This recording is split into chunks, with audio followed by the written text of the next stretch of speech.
بسم الله الرحمن الرحيم. نحمده ونصلي ونسلم على رسوله الكريم وعلى آله وأصحابه والتابعين لهم بإحسان إلى يوم الدين. أما بعد، قال الله تعالى في كتابه الكريم: أعوذ بالله من الشيطان الرجيم. بسم الله الرحمن الرحيم. والعصر إن الإنسان لفي خسر إلا الذين آمنوا وعملوا الصالحات وتواصوا بالحق وتواصوا بالصبر. وقال نبينا محمد صلى الله عليه وسلم: إن الإسلام بدأ غريبا وسيعود غريبا كما بدأ، فطوبى للغرباء الذين يصلحون ما أفسد الناس من بعده من سنته. وقال أيضا: من صلى الصبح في جماعة من صلى العشاء في جماعة فكأنما قام نصف الليل، ومن صلى الصبح في جماعة فكأنما صلى الليل كله. وكما قال رسول الله صلى الله عليه وسلم. Alhamdulillah, hadirin jamaah salat subuh yang sama-sama dimuliakan oleh Allah Subhanahu wa taala, dirahmati, dikasihi, disayangi. Dan ini adalah tanda bahwa Allah Subhanahu wa taala sayang kepada kita. Yang semestinya, yang seharusnya, yang sepatutnya kita mensyukurinya dengan sebenar-benarnya rasa syukur. Syukur akan membawa kita kepada kenikmatan yang abadi. Syukur akan membawa kita kepada kenikmatan yang akan terus bertambah dan bertambah. Bukan kata saya, la in syakartum la azidannakum wa la in kafartum inna 'adzabi lasyadid. Sudah janjinya Allah ketika hambanya mau bersyukur, maka apa yang dia miliki akan Allah tambahkan. Kenikmatan-kenikmatan yang dia syukuri akan Allah tambahkan. Dan naudzubillah, ketika kita mengkufuri nikmat Allah, maka nikmat yang ada akan dicabut. Dan bukan hanya sekedar dicabut, bahkan akan Allah gantikan dengan azab yang pedih. Naudzubillah. Ini tanda kasih sayangnya Allah kepada kita. Karena ketika Allah sayang kepada hambanya, ketika Allah cinta kepada hambanya, bukan terus hambanya ini diberikan fasilitas kehidupan yang mewah, megah, dan lain sebagainya. Tidak. Kita bisa lihat orang yang paling Allah cintai, orang yang paling Allah kasihi dan sayangi, yaitu baginda Nabi besar Muhammad sallallahu alaihi wasallam. Bagaimana beliau melewati kehidupan beliau? Hari-hari penuh kesibukan dengan usaha agama, hari-hari kesibukan dengan ibadah. Ini Allah paling cinta sama Rasul. Ada satu hadis riwayat Sayyidina Umar radhiyallahu taala anhu. Ini sering saya sampaikan juga. Bagaimana rasa cinta, sayang Allah Subhanahu wa taala kepada Nabi besar kita Muhammad sallallahu alaihi wasallam. Apa kata Nabi? Al-jannatu hurrimat 'ala al-anbiya hatta adkhulaha wa hurrimat 'ala al-umami hatta tadkhulaha ummati. Atau kama qala Rasulullah sallallahu alaihi wasallam. Kata Nabi yang mafhumnya, surga itu diharamkan. Surga dengan segala kenikmatan, keindahan, dan segalanya diharamkan. Ke atas siapa? Bukan penjahat nomor satu. Hurimat 'alal anbiya, diharamkan ke atas para nabi. Nabi ini bukan orang sembarangan. Mereka-mereka lah yang menghabiskan waktu, harta, diri untuk Allah dan untuk Allah, untuk agamanya Allah. Sebagian mereka sampai ada yang terbunuh, sebagian mereka dicaci, dimaki. Bukan setahun 2 tahun. Nabi Nuh alaihissalam dakwah 950 tahun. Hari-hari untuk Allah, hari-hari waktu, diri, tenaga, harta untuk Allah. namun surga pun tetap diharamkan ke atas mereka. Sampai kapan? Hatta adkhulha. Kata Rasul, sampai saya masuk surga. Di surga ini nggak boleh dimasukin sebelum baginda Rasulullah Sallallahu Alaihi Wasallam masuk surga. Dan sayangnya Allah tidak berhenti kepada nabinya saja. Terus Nabi lanjutkan, wa hurrimat 'alal umami hatta tadkhulaha ummat. Dan surga pun diharamkan ke atas umat-umat terdahulu hatta tadkhulaha ummati, sampai umat saya masuk surga. Jadi kita ini datang belakangan tapi nanti masuk surga duluan. Keberkahan siapa? Keberkahan baginda Rasulullah sallallahu alaihi wasallam. Bagaimana sejarah umat-umat terdahulu mempertahankan iman mereka, keyakinan mereka, umur mereka yang panjang-panjang, lama-lama, ada yang 1000 tahun, 100 tahun. Umur mereka ini panjang untuk mempertahankan keimanan mereka, keyakinan mereka, untuk mempertahankan ibadah kepada Allah, mentaati hukum-hukum Allah dan Rasulnya. Tidak sebentar, ratusan tahun, namun mereka pun diharamkan untuk masuk surga. Sampai kita ini umat akhir zaman, umat baginda Rasulullah SAW masuk surga.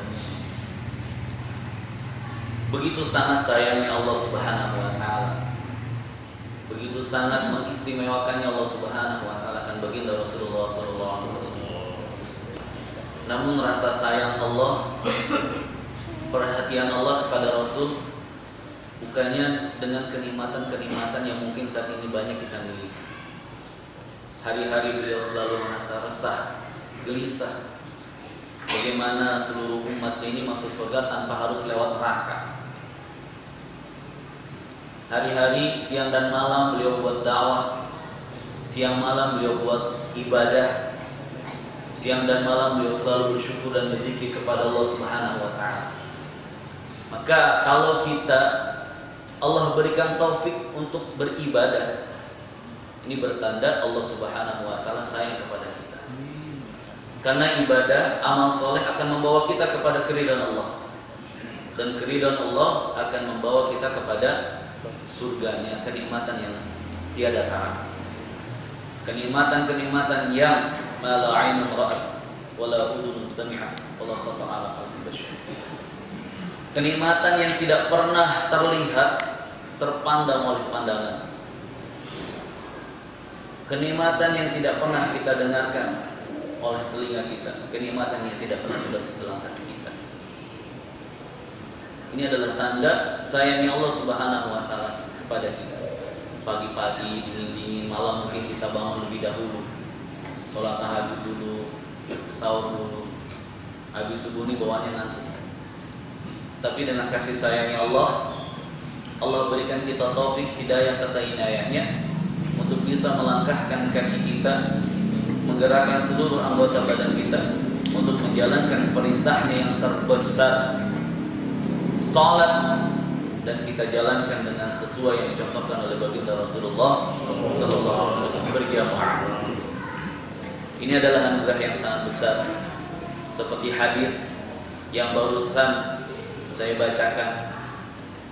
Man shallal 'isya'a fi jama'atin fa ka'annama qama nisfal lail. Barang siapa yang salat isya berjamaah, maka seperti dia menjalankan ibadah separuh malam. Wa man shalla subha fi jama'atin fa ka'annama shallal laila kullah. Barang siapa yang salat subuh berjamaah, maka dia seperti seseorang yang sholat sepanjang malam. Ada dua riwayat, sebagian mengatakan satu-satu, sebagian kalau isya digabung sama subuh, jadi sisanya isyanya juga berjamaah, subuhnya juga berjamaah, maka dia dapatkan pahala seluruh malam. Ini adalah anugerah yang sangat besar yang Allah Subhanahu wa taala berikan kepada kita, yang kita harus syukuri dengan sebenar-benarnya rasa syukur. Karena syukur akan membawa kita kepada kenikmatan yang abadi. Kita syukur hari ini Allah beri taufik kita, hidayahnya, inayahnya untuk bisa menjalankan perintahnya yang terbesar, yang teragung. Maka insya Allah rasa syukur ini akan mengistiqomahkan kita kepada sholat subuh berjamaah sepanjang kita hidup. Amin ya rabbal alamin. Karena di antara kerja setan, di antara ikrar setan yang Allah Subhanahu wa taala berikan dalam Al-Qur'an sebagai pelajaran bagi kita adalah upaya usaha mereka untuk menjauhkan manusia dari bersyukur kepada Allah. Seperti yang ditulis dalam Al-Qur'an, ikrar dari iblis, "Tsumma la'atiyannahum min baini aydihim wa min khalfihim wa 'an aymanihim wa 'an shama'ilihim wa la tajidu aktsarahum syakirin." Kemudian kata mereka, kami akan datangi anak cucu Adam min baini aydihim wa min khalfihim, dari arah depan, dari arah belakang, wa 'an aymanihim wa 'an shama'ilihim, dari arah kanan, arah kirinya. Artinya apa? Dari segala arah iblis, syaitan dan bala tentaranya, sekutu-kutunya akan selalu mendatangi manusia dari berbagai macam arah. Agar apa? Wala tajidu aktsarahum syakirin. Dan kau ya Allah tidak mendapatkan mereka dalam keadaan bersyukur. Jadi di antara kerjanya setan dan di antara hal yang sangat membahayakan adalah manusia jauh dari bersyukur. Maka kita syukur dengan mengucapkan alhamdulillah, dan kita gunakan apa yang Allah berikan kepada kita dengan sesuai yang Allah Subhanahu wa taala kehendaki. Di samping itu kita juga Allah berikan kekuatan untuk bisa duduk sejenak, menambah waktu kita untuk beriktikaf di masjid.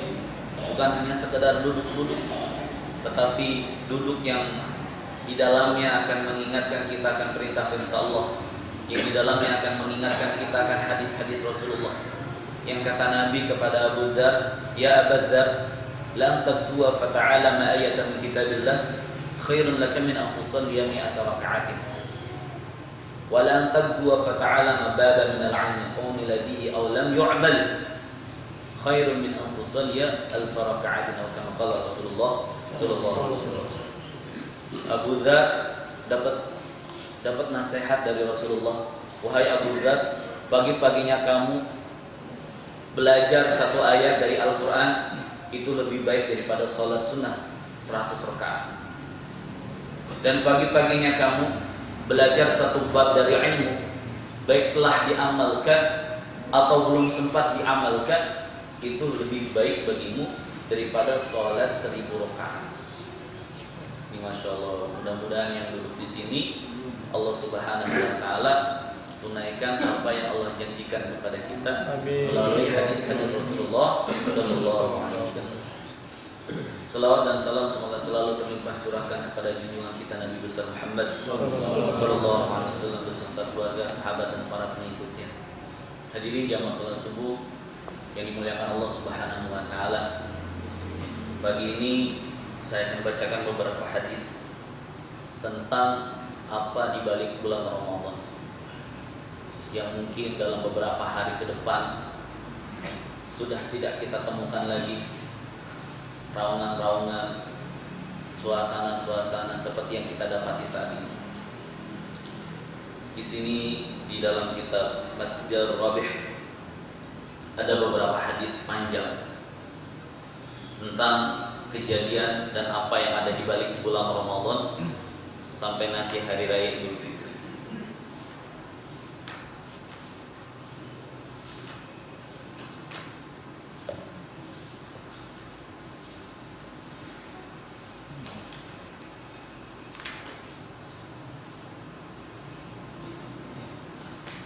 Bismillahirrahmanirrahim.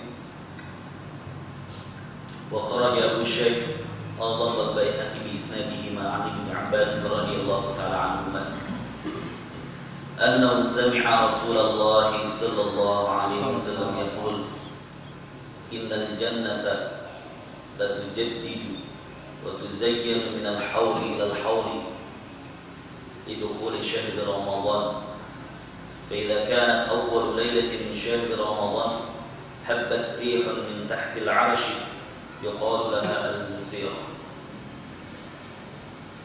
فتصفق ورق أشجار الجنان وأحلاق المصاري، فيسمع لذلك طنين لم يسمع السامعون أحسن منه، فتبرز الحور العين حتى يقفن بين شرف الجنة وينادين هل من خاتم إلى الله فنزوجه ثم يقولن الحور العين يا رضوان الجنة ما هذه الليلة ويجيبهن بتلبية ثم يقول هذه أول ليلة من شهر رمضان فتحت أبواب الجنة على الصائمين من أمة محمد صلى الله عليه وسلم.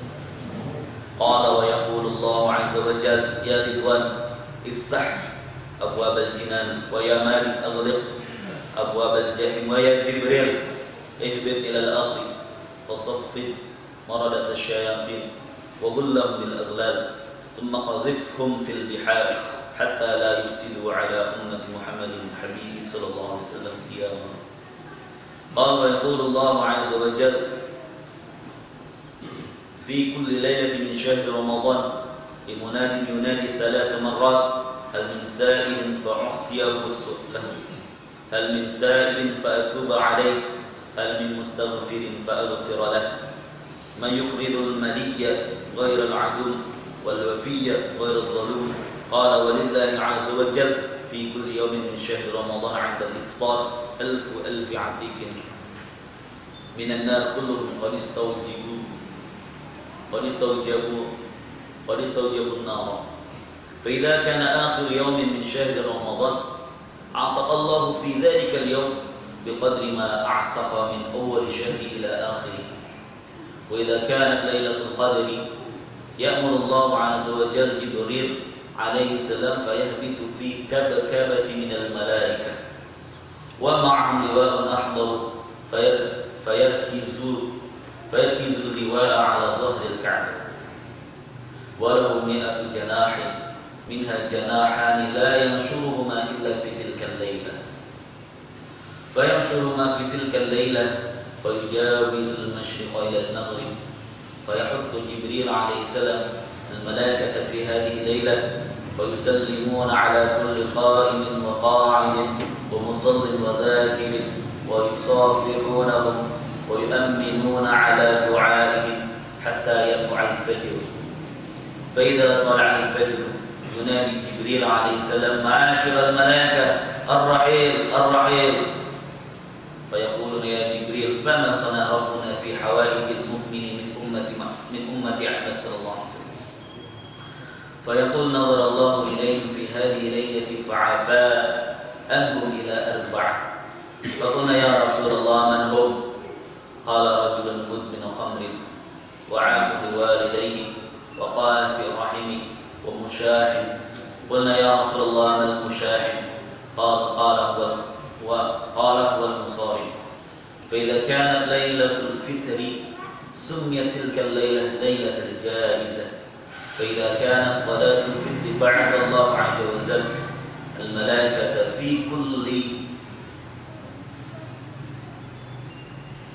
في كل بلاد فيهبطون إلى الأرض ويقومون على أفواه السكك وينادون بصوت يسمع من خلق الله عز وجل إلا الجن والإنس ويقولون يا أمة محمد صلى الله عليه وسلم اخرجوا إلى رب كريم يعطي الجزيل ويعفو عن العديم. فإذا برزوا إلى مصلاه يقول الله عز وجل للملائكة ما جزاء الأجير إذا عمل عملا؟ قال فتقول الملائكة إلهنا وسيدنا جزاؤه أن توفيه أجره. قال فيقول فإني أشهدكم يا ملائكتي أني قد جعلت ثوابكم من صيامه شهر رمضان وقيامهم قضائي ومغفرتي.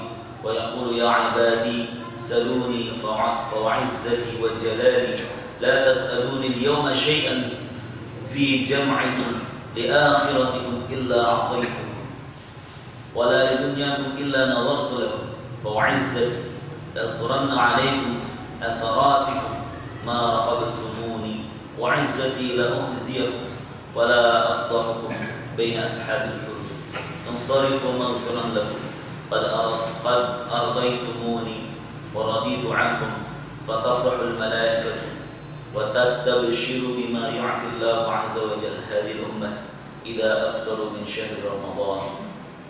Atau kama qala Rasulullah sallallahu alaihi wasallam. Dari Sayyidina Ibnu Abbas radhiyallahu taala anhuma bahwasanya beliau mendengar baginda Rasulullah sallallahu alaihi wasallam bersabda, sesungguhnya surga selalu diperbaharui dan selalu dihias-hias mulai dari awal tahun sampai akhir tahun. Untuk apa? Didukhuli syahr Ramadan, untuk memasuki bulan Ramadan. Surga diperbaharui, dihiasi untuk menanti bulan Ramadan. Maka kalau sudah datang awal malam bulan Ramadan, berhembuslah angin dari bawah arsy yang disebut dengan muthirah. Jadi angin yang berhembus dari arsy ilahi pada malam pertama bulan Ramadan disebut dengan muthirah. Angin ini akan berhembus ke surga sehingga akan menggoyang-goyangkan daun pepohonan-pepohonan surga. Begitu pula dia akan menggoyang-goyangkan daun pintu-pintu di surga, sehingga terdengar dari gesekan-gesekan dedaunan, gesekan-gesekan daun pintu di surga, satu bunyian yang sangat indah yang belum pernah didengar, yang lebih baik sebelumnya, yang lebih indah sebelumnya. Di antara kenikmatan di surga, hembusan angin akan menggoyang-goyangkan dedaunan pepohonan-pepohonan surga, akan menggoyangkan pintu-pintu surga, sehingga terdengar dari suara gesekan-gesekan tersebut satu suara yang begitu sangat indah yang sebelumnya tidak pernah didengar. Maka saat itu pula keluarlah bidadari-bidadari yang cantik jelita, sampai mereka berdiri berhenti di antara bagian-bagian yang tertinggi dalam surga. Maka mereka akan menyeru, apakah ada seseorang yang mau melamar kami kepada Allah, kemudian kami dinikahkan dengannya. Di mereka malam pertama sudah nyari calon suami.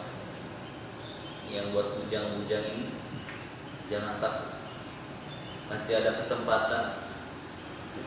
Saat malam pertama kali malam bidadari-bidadari akan keluar, mereka akan berjalan dan berhenti di bagian yang lebih tinggi di surga.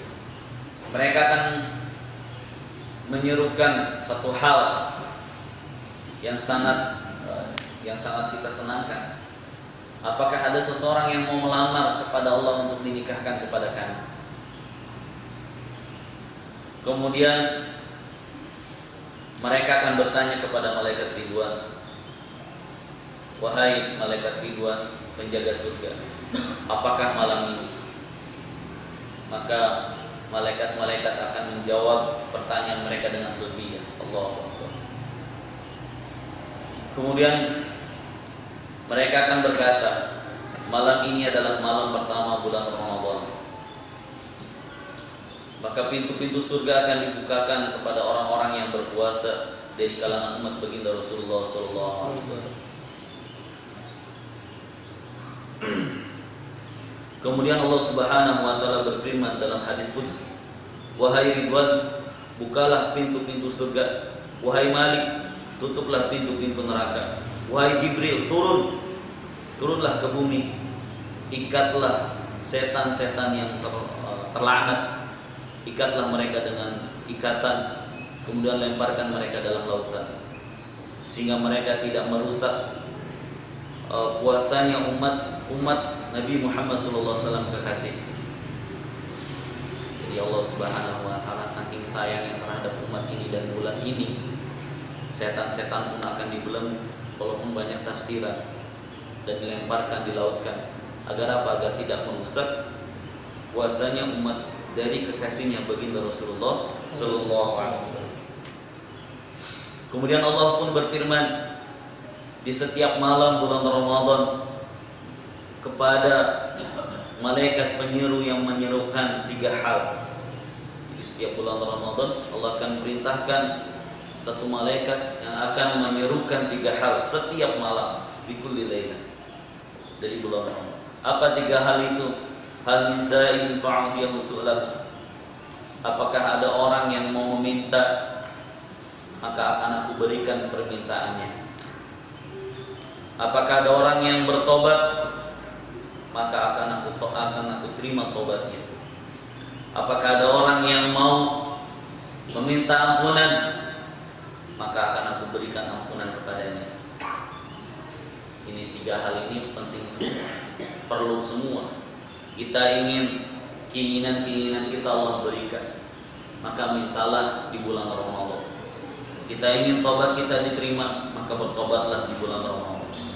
Kita ingin dosa-dosa kita diampuni, maka mintalah ampunan kepada Allah Subhanahu wa taala pada bulan Ramadan. Siapakah yang mau meminjamkan, mendermakan hartanya untuk zat, karena zat yang maha dermawan yang tidak akan pernah hilang kedermawanannya. Siapakah yang mau meminjamkan, menggunakan hartanya demi zat yang menunaikan janjinya yang tidak zalim. Dan Nabi SAW bersabda, di setiap hari bulan Ramadan Allah Subhanahu ketika berbuka Allah Subhanahu wa taala akan membebaskan 1 juta ahli neraka yang mereka sudah wajib masuk neraka setiap hari di bulan Ramadan. Maka tatkala akhir bulan Ramadan, ini kejadian-kejadian yang sudah kita lewati beberapa hari. Ini kejadian yang akan kita lewati. Maka tatkala akhir bulan Ramadan, Allah Subhanahu wa taala akan membebaskan pada hari itu sebanyak sejumlah orang-orang yang telah Allah Subhanahu wa taala bebaskan dari neraka mulai dari awal sampai akhir Ramadan. Jadi kalau setiap harinya 1 juta ahli neraka yang Allah bebaskan, maka di akhir bulan Ramadan akan Allah bebaskan 30 juta ahli neraka yang memang sudah wajib masuk neraka.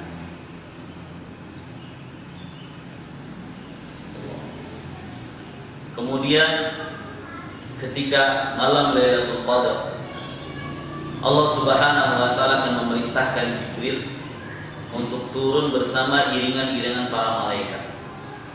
Dan mereka membawa bendera berwarna hijau. Bendera itu akan ditancapkan di atas Ka'bah. Dan malaikat Jibril punya 2 sayap, punya 100 sayap. Dan di antara 100 sayap ada 2 sayap yang tidak pernah dibentangkan sama sekali kecuali pada malam itu, kecuali pada malam Lailatul Qadar.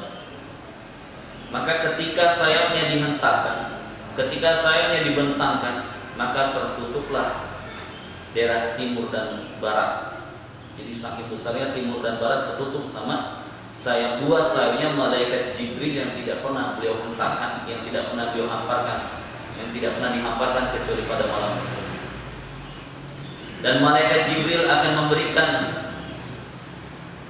targiban, akan memberikan semangat kepada malaikat-malaikat yang lain pada malam itu agar mereka mau mensalami setiap orang-orang yang sedang berdiri dalam ibadah, duduk dalam ibadah, salat dan zikir, dan memusafahah, bersalaman dengan mereka, berjabatan tangan dengan mereka, dan mengamini doa-doa mereka sampai terbit fajar. Jadi kalau malam Lailatul Qadar ini malamnya malaikat-malaikatnya akan turun. Malaikat Jibril akan diperintahkan turun bersama iringan-iringan malaikat, dan malaikat Jibril akan menghentakkan 2 sayapnya yang tidak pernah dihentakkan selain pada malam itu. Malaikat Jibril akan memerintahkan pasukannya, malaikat-malaikat yang lain, untuk mensalami orang-orang yang beribadah pada malam itu, baik mereka dalam keadaan duduk, berdiri, salat ataupun zikir. Bukan hanya mensalami, tetapi juga mereka juga bermusafahah, berjabatan tangan dengan mereka.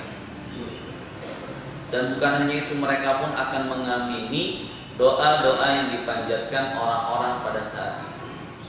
Maka malam Lailatul Qadar ini malam yang sangat istimewa, bahkan malam yang lebih baik daripada 1000 bulan. Kemudian sampai terbit fajar. Maka ketika terbit fajar, maka malaikat Jibril akan menyeru kepada malaikat-malaikat yang lain, wahai para malaikat ar-rahil, ar-rahil, berangkatlah, berangkatlah, bergeraklah, bergeraklah, menyebarlah, menyebarlah. Maka malaikat-malaikat akan bertanya, wahai Jibril, apa yang akan diperbuat Tuhan kami mengenai hajat-hajatnya orang-orang iman dari kalangan umat baginda Rasulullah sallallahu alaihi wasallam. Maka malaikat Jibril mengatakan, Allah akan memandang mereka pada malam tersebut. Allah akan memandang mereka pada malam ini. Maka Allah akan ampuni mereka semuanya kecuali 4 golongan. Kecuali 4 orang. Mereka bertanya, sahabat bertanya, ya Rasulullah, siapakah 4 golongan tersebut, 4 orang tersebut? Maka Nabi sallallahu alaihi wasallam bersabda, yang pertama rajulun mudminu khamr, seorang laki-laki yang sudah terbiasa minum khamar, yang selalu minum khamar, selalu minum minuman yang dilarang oleh Allah Subhanahu wa taala dan tidak bertobat. Jadi mereka yang selalu minum khamar dan tidak bertobat, pada malam yang sangat istimewa dan berkah itu akan terhalang dari ampunan Allah Subhanahu wa taala.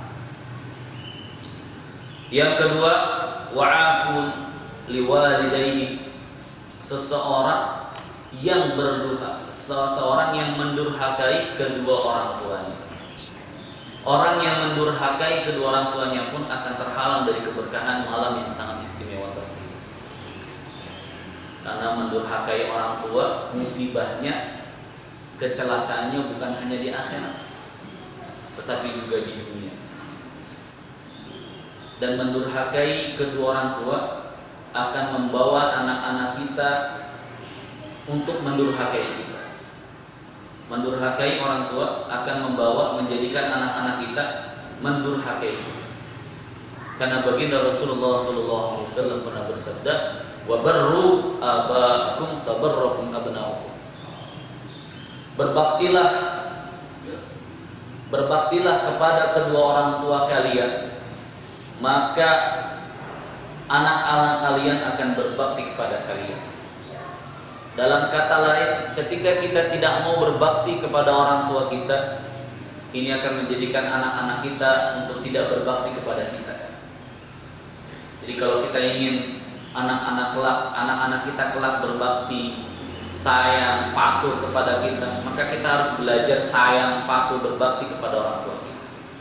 Karena di antara yang akan terhalang dari keberkahan malam yang sangat istimewa adalah seseorang yang mendurhakai kedua orang tuanya. Namun yang perlu ditaati dari orang tua kita adalah hal-hal yang tidak bertentangan dengan hukum-hukum Allah dan Rasulullah. Ketika orang tua kita mengarahkan pada hal yang bertentangan dengan Allah dan Rasulnya, maka tidak wajib ditaati, tetapi tetap harus dibaiki. La ma'siyata li ma'siyatil khaliq, la ta'ata li ma'siyatil khaliq. Tidak ada ketaatan di dalam bermaksiat kepada Sang Pencipta. Tetapi dalam hal-hal yang dibolehkan dalam agama atau tidak ada larangan dalam agama, ini wajib kita taat. Karena tidak mentaati mereka akan ada kesan yang tidak baik dalam kehidupan kita. Yang kedua, yang ketiga, waqati rahmi, orang yang memutuskan tali silaturahmi, orang yang sudah tidak mau menegur satu sama lain, tidak menyapa satu sama lain dengan alasan yang tidak dibenarkan oleh agama, ini akan terhalang dari keberkahan malam yang begitu sangat istimewa.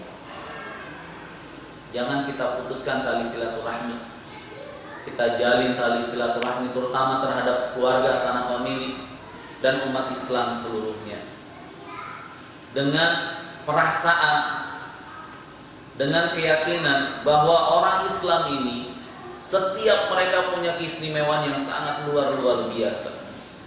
Jangan sampai kesalahan mereka, kekurangan mereka menghalangi kita untuk menyayangi mereka, untuk menyambung tali silaturahmi dengan mereka.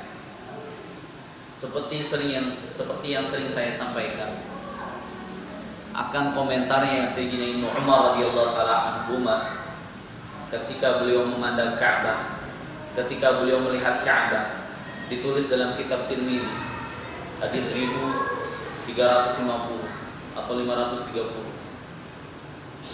Di situ Sayyidina Umar radhiyallahu taala anhu, ini cerita dari muridnya.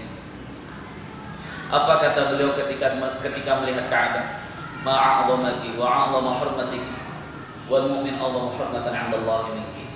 Karena sebelumnya beliau meriwayatkan tentang hadis Rasulullah SAW yang menyebutkan tentang pentingnya menjaga tali silaturahmi. Umat Islam tidak boleh saling memaki, mencari keburukan, menyakiti, tidak boleh.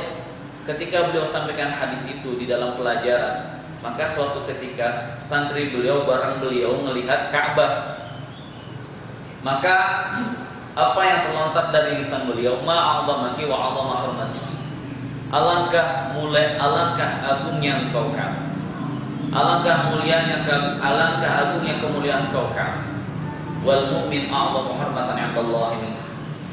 Sementara orang iman, orang yang di dalamnya ada keyakinan akan la ilaha illallah Muhammadur Rasulullah, keyakinan dengan rukun iman yang 6 sempurna, a'dhamu hurmatan 'indallahi, lebih agung kemuliaannya di sisi Allah daripadamu.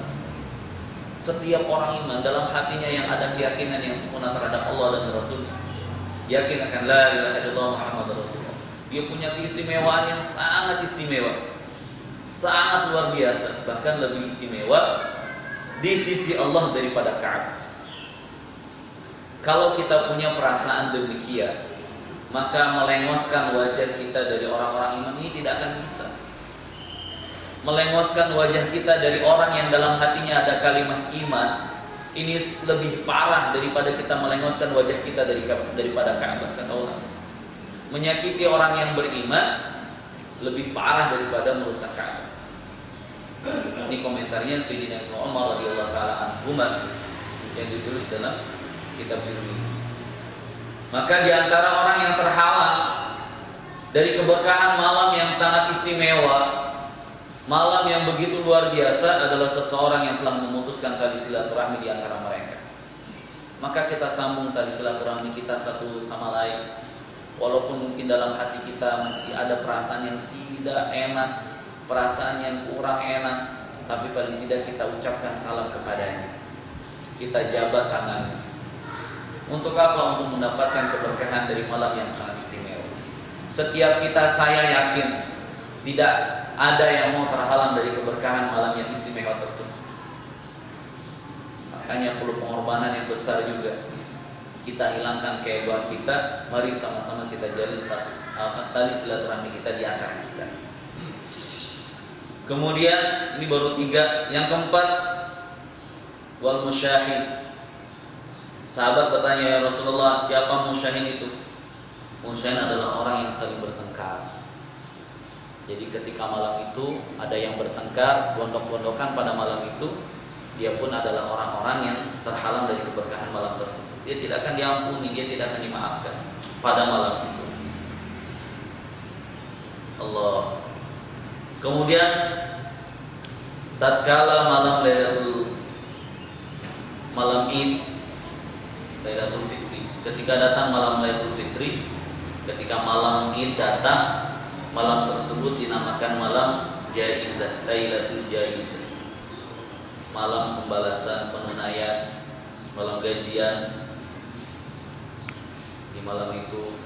Kemudian ketika pagi harinya, hari raya Idul Fitri, mungkin 2 atau 3 hari lagi, hari raya Idul Fitri, pagi-paginya Allah Subhanahu wa taala akan mengirimkan malaikat-malaikat di setiap negara di setiap daerah, di setiap kawasan akan Allah kirim malaikat-malaikat pada hari raya Idul Fitri pagi-paginya.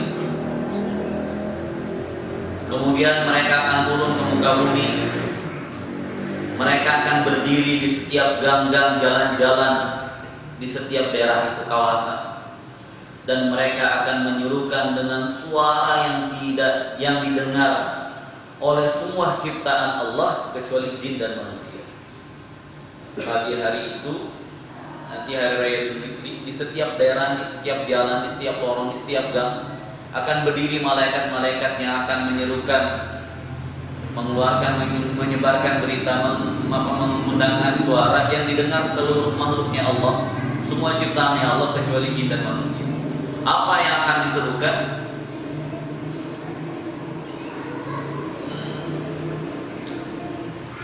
Apa yang akan diserukan? Mereka akan berkata, wahai umatnya Nabi Muhammad, keluarlah kalian menuju Tuhan kalian yang sangat mulia. Dia kepada Tuhan yang memberikan sesuatu dengan murah hati, bukan hanya sekedar balasan, tapi dengan kemurahan hati. Dan zat yang akan mengampuni dosa yang besar. Jadi dia akan, malaikat-malaikat saat itu akan menyuruhkan 3 hal ini. Mereka meminta kepada seluruh umatnya Nabi Muhammad SAW untuk keluar menuju kepada Tuhan, menuju kepada Allah, zat yang akan memberikan dengan murah hati, yang mengampuni dosa-dosa besar. Maka tatkala mereka keluar ke tempat sholat id mereka, Allah Subhanahu wa Ta'ala akan berfirman kepada malaikatnya, apakah balasan si pekerja ketika mereka telah menunaikan pekerjaannya? Pertanyaan Allah kepada malaikat-malaikat. Maka malaikatnya akan berkata, wahai Tuhan kami, junjungan kami, balasannya adalah Engkau tunaikan pahalanya. Maka Allah Subhanahu wa Ta'ala berfirman, sesungguhnya aku menjadikan kalian saksi wahai malaikat-malaikatku, bahwasanya aku telah menjadikan pahala mereka dari puasa mereka di bulan Ramadan, ibadah malam mereka di bulan Ramadan dengan keridhoanku dan ampunan. Jadi malaikat Allah Subhanahu wa Ta'ala akan menggantikan ibadah-ibadah kita, puasa-puasa kita pada bulan Ramadan dengan keridhoan dan ampunannya. Keridhoan Allah adalah segalanya. Keridhoan Allah adalah kenikmatan yang sangat besar dari segalanya. Nikmatnya surga dan segala fasilitas-fasilitas surga ini kalah kenikmatannya melebihi keridhaan Allah Subhanahu wa Ta'ala. Karena dengan keridhaan Allah Subhanahu wa Ta'ala kita akan dapatkan segala. Man wajadallah wajada kullu syai' wa man faqadallah faqada kullu syai'. Orang yang sudah mendapatkan Allah, mendapatkan keridhaan Allah, maka dia akan dapatkan segalanya. Ketika seseorang sudah tidak bisa mendapatkan Allah, tidak bisa mendapatkan keridhaan Allah, maka dia tidak akan dapatkan segalanya. Kemudian Allah pun berfirman, wahai hamba-hambaku, mintalah kepadaku, maka demi kemuliaanku, keagunganku, tidaklah kalian minta kepadaku pada hari ini, di dalam perkumpulan kalian pada hari ini, sesuatu untuk akhirat kalian, illa apa itu pun, kecuali aku akan berikan kepada kalian. Ini maknanya pasti, karena istitsna, pengecualian yang datang selepas kalam manfi, kalam perkataan yang mengandung kata tidak. Tidaklah kalian meminta pada hari ini, pada pertemuan kalian untuk akhirat kalian, kecuali akan aku. Maknanya pasti Allah akan berikan doa-doa kita, harapan-harapan kita untuk akhirat kita pada hari raya Idul Fitri pada saat itu. Untuk kehidupan akhirat Allah akan berikan. Kita minta surga, Allah berikan. Kita minta apa saja untuk akhirat kita, iman yang sempurna, anak yang soleh, pasti akan Allah berikan. Wala di dunyakum, dan tidak pula kalian meminta sesuatu untuk keperluan dunia kalian, mungkin pengen gajinya agak dinaikkan, pengen rumah agak lebih besar dan lain sebagainya. Namun kata Allah, illa nazartu lakum, kecuali akan aku lihat, akan Allah tidak langsung diberikan. Allah akan lihat maslahatnya, apakah rumah yang lebih dari satu ini baik untuk agama kita atau tidak. Karena maslahat di sisi Allah adalah agama. Apakah harta yang kita minta, tambahan harta yang kita minta ini baik atau tidak untuk kita, untuk agama kita. Kalau memang rumah lebih dari satu membawa kita kepada kelalaian, melupakan hukum-hukum Allah, tidak akan Allah berikan. Kalau memang jabatan atau mungkin harta yang lebih yang kita minta ini yang berefek samping dengan ibadah kita, kedekatan kita kepada Allah, tidak akan Allah berikan. Namun ketika keperluan-keperluan dunia yang memang baik untuk kita, maka Allah Subhanahu wa taala pasti akan berikan. Dan demi keagunganku, kemuliaanku, aku akan tutupi kesalahan-kesalahan kalian selagi kalian masih mentaati perintah-perintah. Dan demi kemuliaanku, aku tidak akan mempermalukan kalian, tidak akan membeberkan kesalahan-kesalahan kalian kepada mereka. Pergilah dalam keadaan telah diampuni.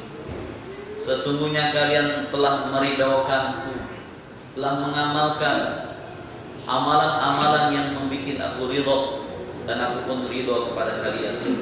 Maka malaikat-malaikat akan gembira, mereka akan senang, merasa senang sekali dengan pemberian Allah yang Allah berikan kepada umat baginda Rasulullah sallallahu alaihi wasallam ketika mereka telah menyelesaikan ibadah mereka pada bulan Ramadan.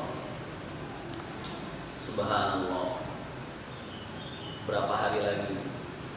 2 hari lagi mungkin kita akan merasakan.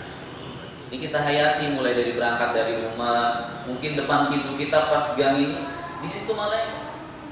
Disitulah malaikat sedang menyerukan, disitulah malaikat sedang memberikan kabar, memberitahu kita, wahai umat Nabi Muhammad, keluarlah, pergilah kalian kepada Tuhan kalian, Zat yang memberikan dengan kerelaan hati, yang mengampuni dosa yang besar. Kita rasakan, karena perasaan-perasaan ini akan membawa kita kepada kekhusyuan. Sampai jam berapa biasanya? Tapi jam 6. Oh berarti lebih 5 menit. Ini adalah Subhanallah, malaikat yang begitu sangat luar biasa pun Allah Subhanahu wa taala berikan kepada kita untuk menunaikan hajat-hajat kita. Mereka akan senang, mereka akan sangat bangga kepada umat baginda Rasulullah SAW ketika Allah Subhanahu wa taala menunaikan pahala-pahala umat baginda Rasulullah SAW daripada bulan Ramadan.